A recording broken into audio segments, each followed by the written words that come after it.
Welcome back to the Behind the Well show. Roger Abel. I've got Elias Randall next to me today.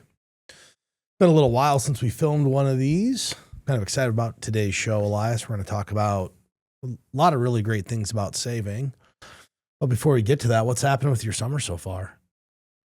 Summer. A lot of softball stuff.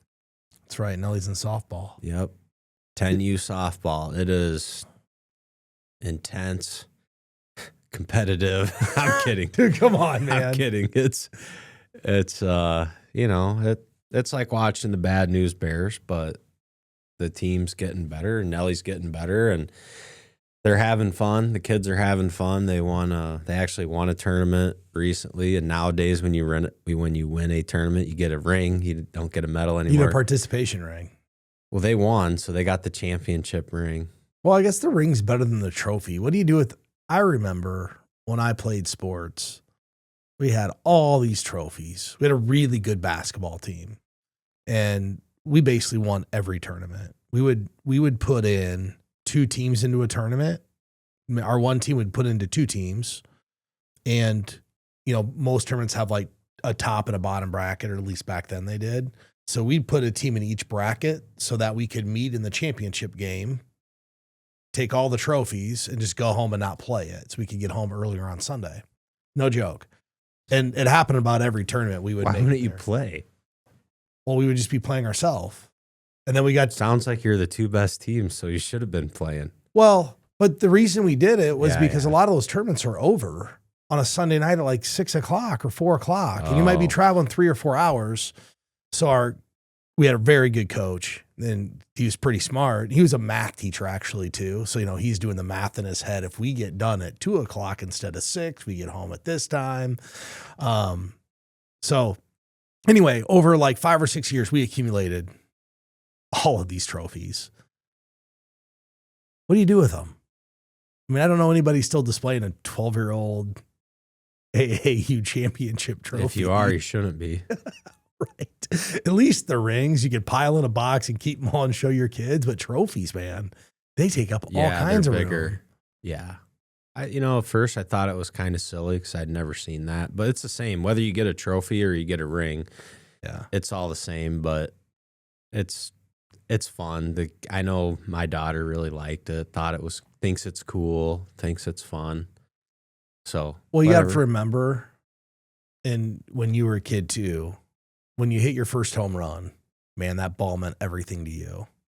Yeah, when you won your first tournament, that trophy. I doubt I still have it, but yes, I kept my first home run ball. Yeah, just all those things at the time, it's like means the world to you. And as you get older, we probably take it for granted how excited you were when that actually Do you happened. remember the first home run you hit?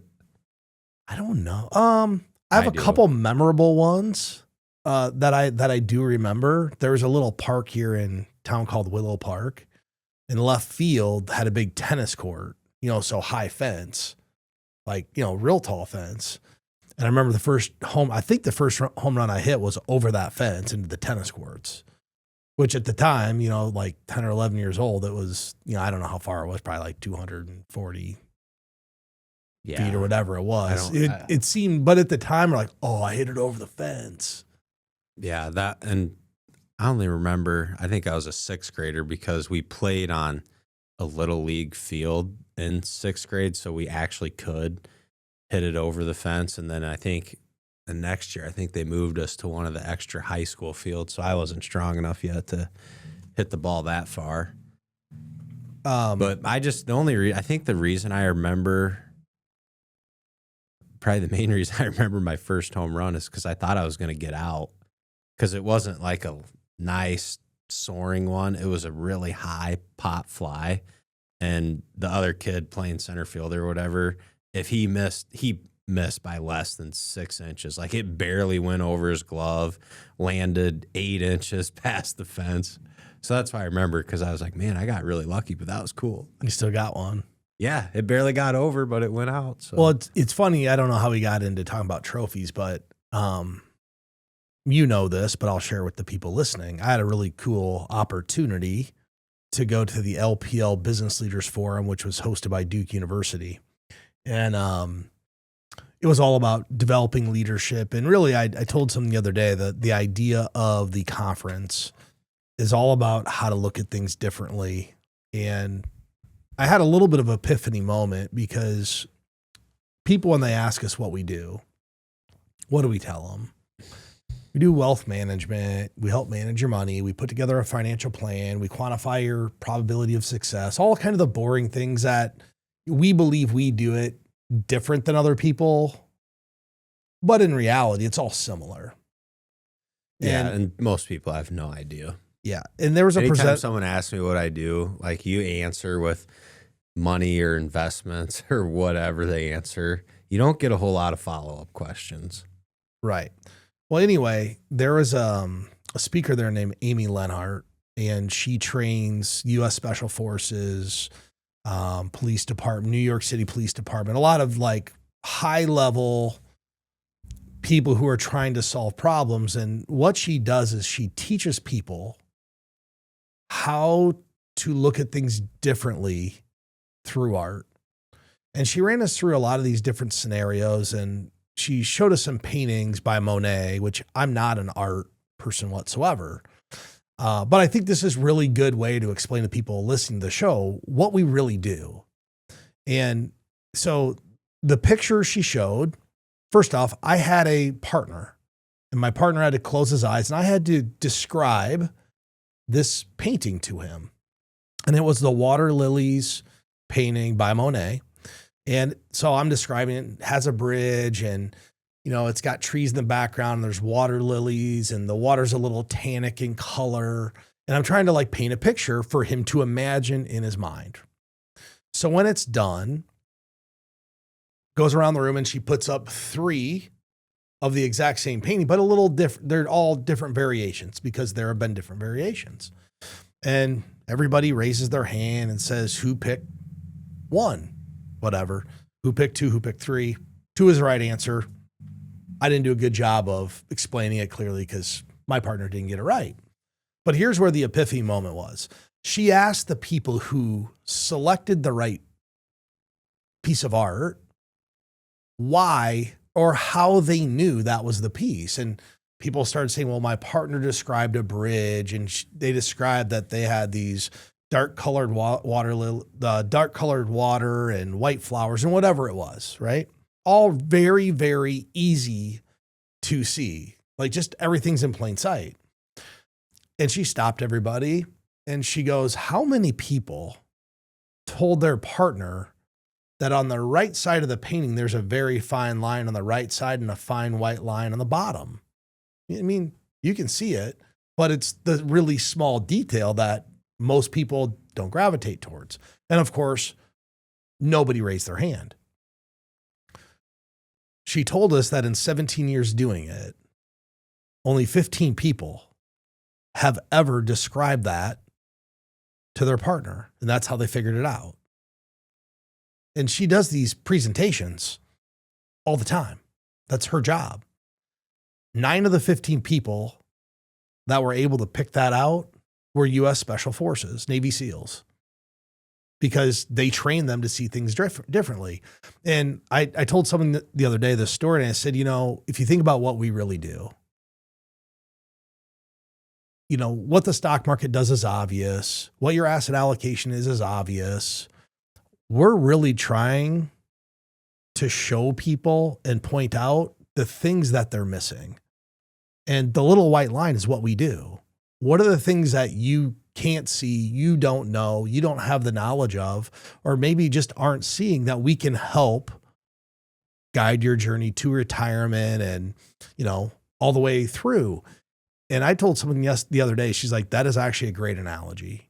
And we were talking about some products that had some protection. She goes, how do you know about these? I'm like, well, this is why you work with someone, to find the things that aren't in plain sight. And that's really what we do for people. To point out the white line. Yeah. And I mean, it really hit me hard because I'm like, that's what we do. And we always struggle. We don't struggle to tell people what we do, but we struggle to have people conceptualize what we do. And I think that's why so many people think they can do it themselves. Seriously. Like, there's a lot of overconfidence in what you know. And I'll give you another example from the conference. I sat in on a meeting with another advisor because we kind of hit it off, and it's a meeting. It was about tax planning, like how to minimize taxes, right? And I'm like, oh, great. This is going to be another tax loss harvesting, direct indexing thing. Now, it was something I'd never heard of. Really? Never heard of it. Like, so you think about that. It's something in our industry that I've never heard of that's being done by a major product partner. It's for a very unique niche of person, but it's applicable to a lot of people and they don't even know it. So we're constantly learning. And if there's things that we don't know, there's a whole lot that the general public who's doing this themselves, they don't know. Yeah, which is it's easy to take that for granted, right? When you're in our seat. And then I think for people out there, you may be confident, but at the end of the day, there's a saying about you don't know what you don't know. You can't change that. Yeah, for sure. And if you're just unaware of something, how would you have any sort of knowledge or confidence in doing it? Or how would you know that it would be a good idea for you to do? You wouldn't know it exists. Like, so you just today, wouldn't know. So today, if someone asks you what you do for a living, how are you going to answer?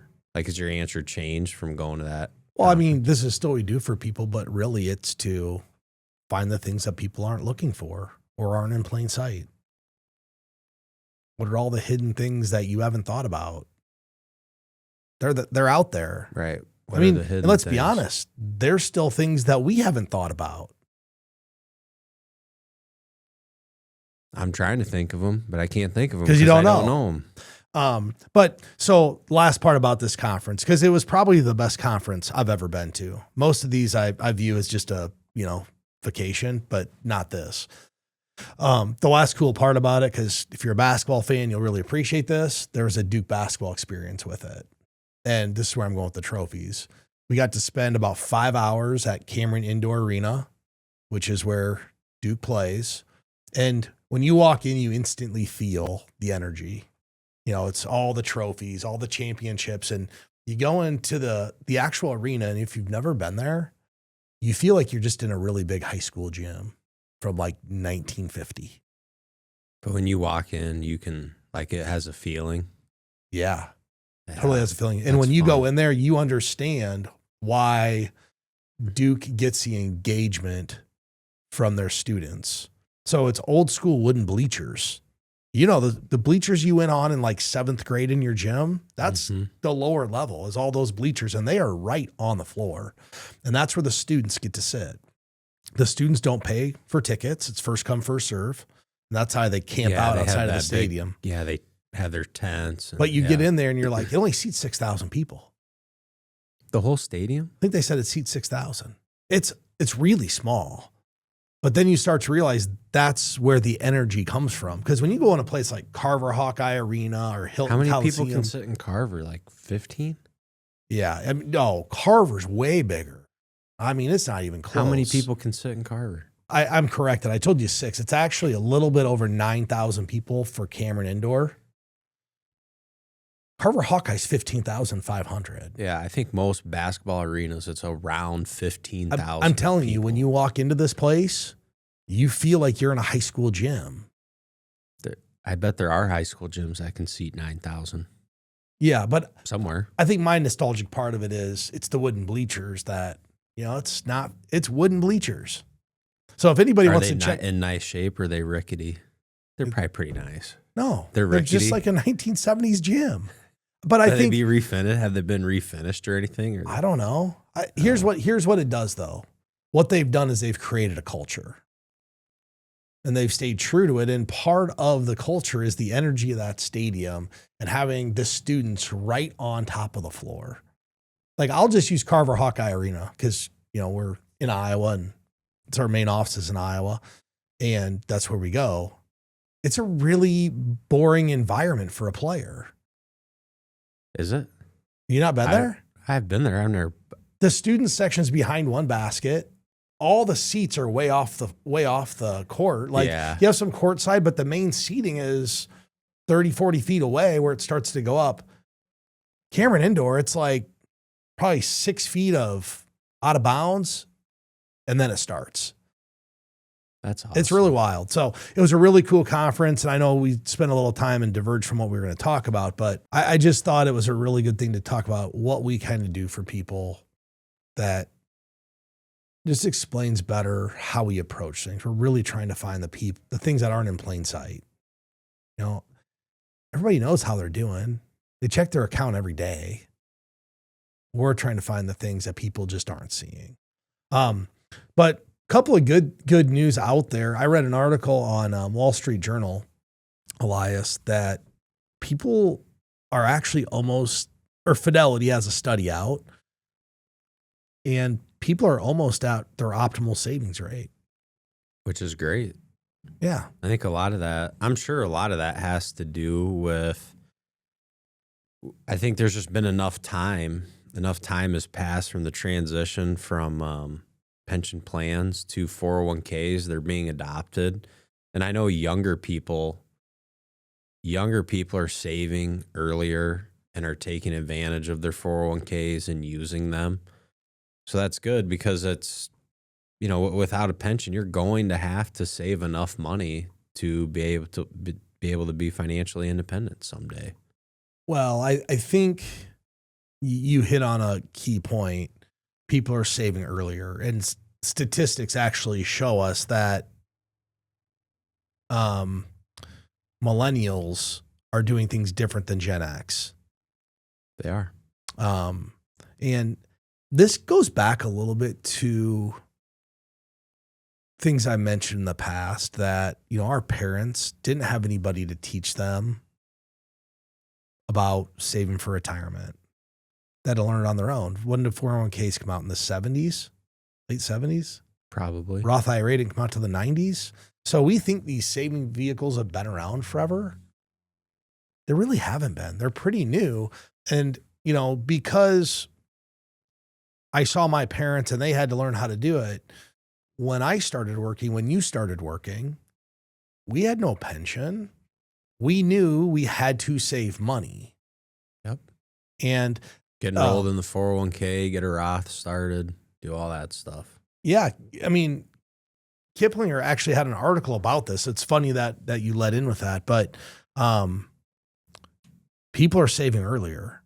I mean, I think that COVID actually really helped even, what are the kids who are 18, 19, and 20 years old called? Do we know what generation they are? Molly, what generation are they? Gen Z. I could just never remember. But either way, younger kids. Think about what Robinhood did for them. It engaged them into investing. Whether it was healthy for them, whether they were successful or not, it got them interested in it. And in fact, I had this conversation yesterday with, I was having lunch with, I don't remember who I was having lunch with, but I had this conversation and we were talking about NIL and how it's really changed basketball. And someone said it's so bad for these kids. We're giving them all this money at an early age and, it just can't be healthy. I said, actually, I think it's really good for them because one of two things are going to happen. First, they have the opportunity, if they're good and they're getting a big NIL check, which a lot of the major Division I players are getting large checks. We talked about this at Duke too. If they get a large check and they're 18, 19 years old, they have the opportunity to set themselves up forever, right? Like that's the positive. They have the opportunity to set themselves up forever. The person I was with said, but they're probably going to blow it. I said, you're right. They probably will blow it. But guess what they're going to learn? They're going to learn a very valuable lesson. They probably won't do it again. So would you rather get a financial windfall at 18 and 19 and 20 and blow it, or get it at 35 and 40 and blow it?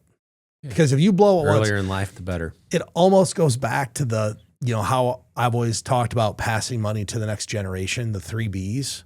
You blow the first, you do a business with the second, you bury the third. It's like you're getting one out of the way. But to the point, the younger generation, they are engaging in all of the right habits to be successful financially and from a retirement standpoint, and mostly because they're starting earlier. Yeah. The other thing that I thought about reading this, and a thought that comes to my mind is, and there's always the doom and gloom, right? And people calling for market crashes, huge corrections. We got a war and potentially breaking out and going on. But when you really start to look at all of this different information, so the investor class is getting bigger, more people are investing, savings rates are getting to a place where, like, the average savings rate now is almost 15%. That's really what it should be, pretty close to. Well, so the demand for investments is going up. So over time, how do you support all these bigger arguments about, lost decades and market collapses? We have all these people that are just going to keep buying in their 401k. And when you're doing that, if you're dollar cost averaging, you're not necessarily price sensitive. You're just buying no matter what the price is. Well, so it's automatic. You're not going to shut it off. Right. So just some of these bigger calls for the market not being a good place for investments. It's hard long term. It's hard to see how any of those people are right for me. Long term, they're probably not. One thing that we've noticed too is that one thing about the younger generation or millennials, they're less risk averse. Which is a good thing. Yeah, maybe. I mean, if you're sitting it out in cash or something safe because you're worried about the market, that's not a good thing if you have a 30-year runway. But I also think I guess we'll see how it plays out, but I do tend to think that sometimes I think investors become too conservative too early. Yeah, I think investors should. Yeah, I had someone the other day. They're 32. They had 15% in bonds. I'm like, why do you own bonds? They're 32? They're 32. And have half. They brought their 401k in. So what was the reason? They didn't know. They didn't know. They didn't know that's what it was. They didn't know what it was. I'm like, well, this is a bond fund. Got it. Should we have those? Probably not. Not if you're 32. Right. What do you want it to do for you? Well, I think that's the thing. Like, when do you need safety or income? Like, that's what bonds typically provide, is safety and income. So do you need that at 32? You shouldn't. Not unless you're doing a fire movement or, there are arguments. Let's say you're an NBA basketball player. Bonds might be super appropriate. Seriously. There are certain situations. We're thinking about the mass population in general.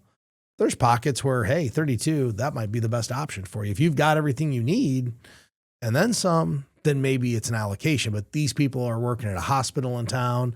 They need as much growth as possible. Right. They just need to be growth investors.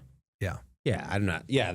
There are certainly people. I mean, if you already have enough money where you're financially independent, so you're managing your portfolio for risk at that point and fluctuations, but your everyday 32-year-old shouldn't be worried about fluctuations in the market.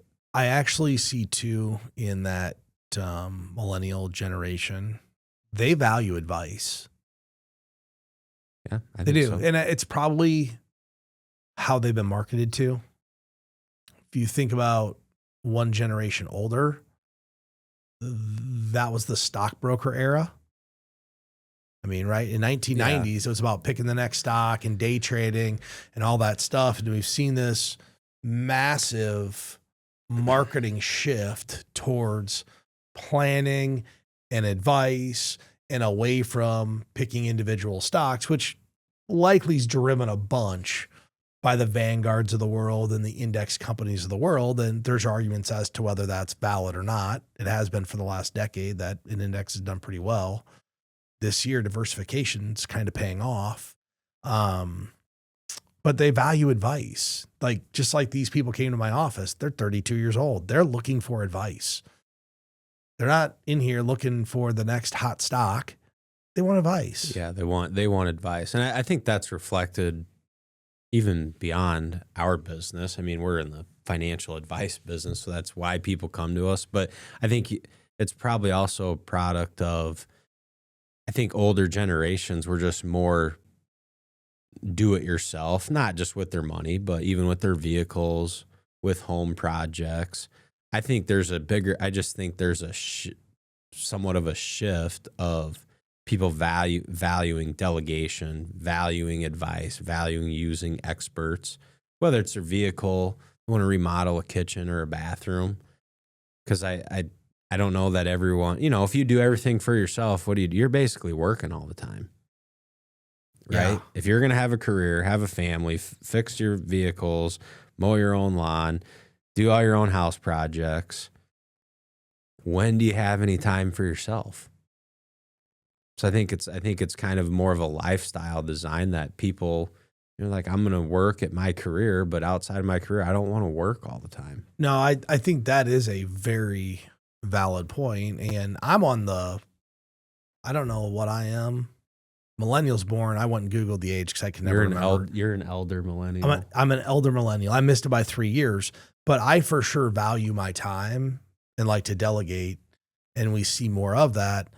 Some of it, though, the delegation in the financial world, some of it might be forced in that millennials want to engage technology, and a lot of the technology they could use in the financial world. One, you have to understand how to input the data correctly. If you input the data incorrectly, it's just going to shoot out garbage. And two, a lot of the good software is expensive. So I wonder if that's some of the reason they engage in like the advice, because they can give their data to somebody, let them run the scenarios, but then help interpret the data and make sure the outputs are correct. So they're delegating, but also it's like, hey, I don't have a level of confidence in the data that it's spitting out. Can someone reassure me and make sure it's correct? I do. I agree with that. I do think the technology and the planning software, the things we utilize, younger people do value that, because really what they want, it's one thing. Okay, so if you're in your mid-30s, responsible with your money, and I tell you, oh, you're doing great. You're doing all the things you should be. If I tell you that, well, what does that really mean to someone? Where if I show you some statistical analysis and show you, hey, this is your financial confidence score, your probability of being successful towards your goals, you just arm people with a few reasons, and then they understand, okay, I get why I should be doing this. And then with the advice, I think it's also the fact that younger people are valuing that. It's really a consultation, right? I just had someone call me the other day because he's worried about the potential war. And I don't know what he's watching on YouTube or what news, but I probably get one call a year from this particular client because he tends to get concerned and worry about things. And we talk for 20 minutes, and then he always says, hey, thanks for talking me through that. I feel a lot better now. Where, like, when it comes to your money, and if you're private, right, how many people do you want to talk to about that? Like, are you going to call your friends? You don't even know if your friends are investing or if they have any money. Well, right? you hit it on the head, because financial advice and retirement confidence really go hand in hand. And there's statistics out there. In 2025, the EBRI Retirement Confidence Survey came out. So they asked people about their financial confidence. 83% of the people who have a financial advisor are somewhat or very confident about their retirement, versus 53% who aren't. Yeah, those 53%, they just have no idea. They have no idea. They don't know if they can be confident or not. And it's not just if they can be, they don't even know what they need to do to get confident about retirement. They don't know Yeah. what their savings rate needs to be. I mean, I know we hit on that people are saving what we would see as potentially the appropriate amount of money.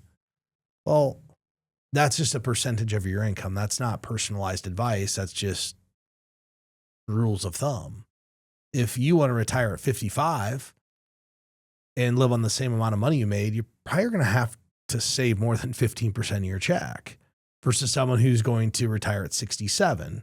They get an extra decade to save and an extra decade to compound. It's a double of their money. Mm-hmm. So that's where working with an advisor starts to answer all of these key questions and provides people with confidence. We've said for a long time, what are we here to do? Make people more confident. Yeah. And now to see the little white line in the picture. There you go. You got it. Right. Uncover what you're either not seeing, what you don't know.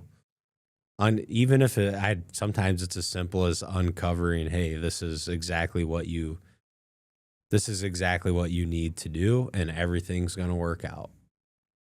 I got an example. If you retire, you leave your money in your 401k and you start taking distributions like a lot of people will do. I put money in a little bit over time, right? Every week I put money in. I'm going to take it out the same way out of my 401k. Where do they take it from first? What accounts do they take it from first? It probably depends on the custodian of the plan. You don't have any control about where it comes from. Right. They're choosing based upon how they distribute funds. Yeah. And are they taking equities when the market's down because you don't have a distribution plan? Like those are white line things. Oh, why would I roll my 401k over? I can do it myself. Well, you can.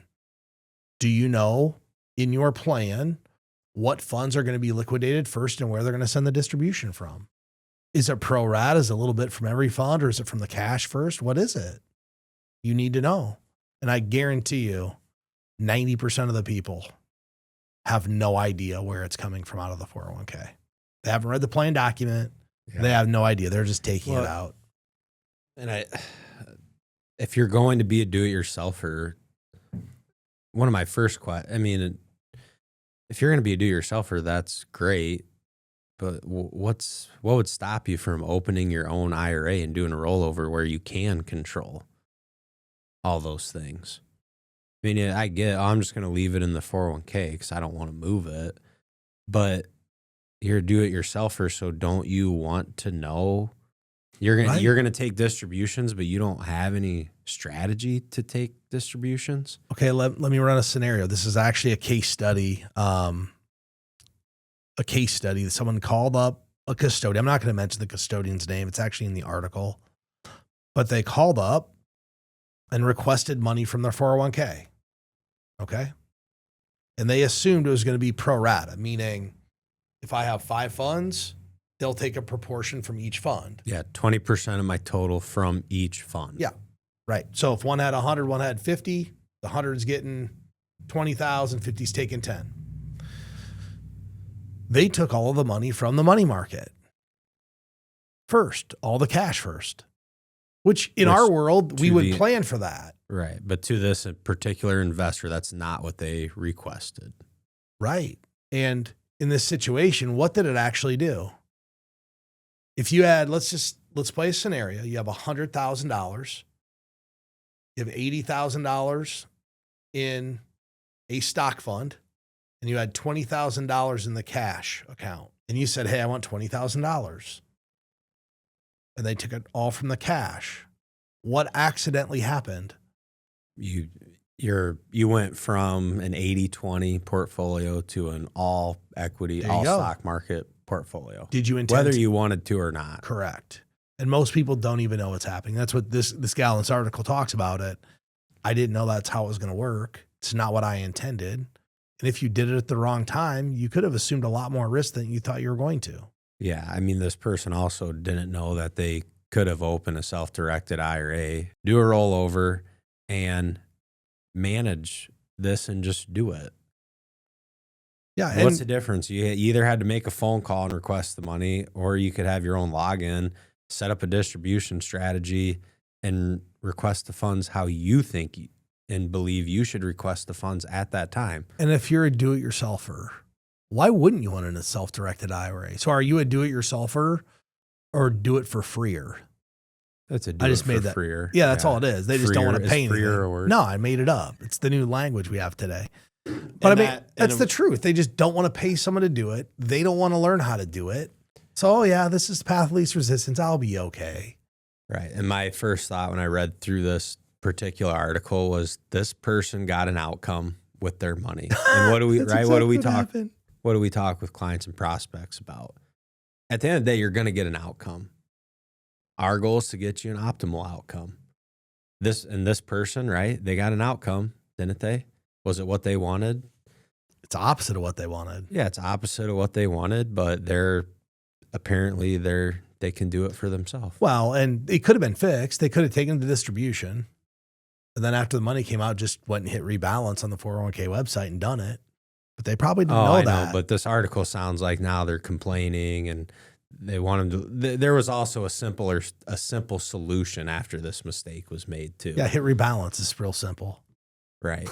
Like it was literally click of a button. But when things, I'm sure what happened, the stock, let's say this happened on April 1st. She did the distribution April 1st of this year. Thinking, oh yeah, well, the stock market's at all-time highs. I need to take some money out for a car. So they'll take some money out of, most of the money will come out of my stock account, a little bit of my cash. And then the market went down 19% of the period of 3 weeks. And she's like, wait a minute, they took all my cash. And it was somebody else's fault. Now it's someone else's fault that the distribution wasn't done correctly. Yeah. But I think it's really, that's a white line thing. How do we avoid these things? Just get some advice. With that said, if anybody's looking for advice, you can go to btwellshow.com, click get started. We'd be happy to sit down, walk through what we do with people, put together a financial plan and help you hopefully get a really good outcome. I want to thank everybody for listening today, and please subscribe to the channel so you can keep getting content like this. We're on YouTube, X, is it X still? X, and all the podcast platforms. I want to thank everybody. Hope you have a good day.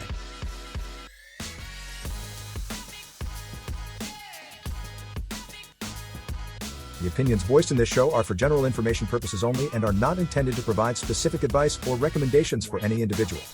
To determine which investments may be appropriate for you, consult with your attorney, accountant, and financial or tax advisor prior to investing. Premier Investments and Wealth Management and LPL Financial do not provide tax advice. Please consult your tax professional. Economic forecasts set forth may not develop as predicted, and there can be no guarantee that strategies promoted will be successful. There's no guarantee that a diversified portfolio will enhance overall returns or outperform a non-diversified portfolio. Diversification does not protect against market risk. Rebalancing a portfolio may cause investors to incur tax liabilities and/or transaction costs, and does not assure a profit or protect against loss. All performance referenced is historical and is not a guarantee of future results. All indices are unmanaged and cannot be invested into directly. There is no assurance that the techniques and strategies discussed are suitable for all investors or will yield positive outcomes. The purchase of certain securities may be required to affect some of the strategies. Investing involves risks, including possible loss of principal. Rebalancing a portfolio may cause investors to incur tax liabilities and/or transaction costs, and does not assure a profit or protect against loss. Dollar cost averaging involves continuous investment in securities regardless of fluctuations in price levels. Investors should consider their ability to continue purchasing through periods of low price levels. Such a plan does not assure a profit and does not protect against loss in declining markets. This recording contains only general descriptions and is not a solicitation to sell any insurance product or security, nor is it intended as any financial or tax advice. For information about specific insurance needs or situations, contact your financial professional.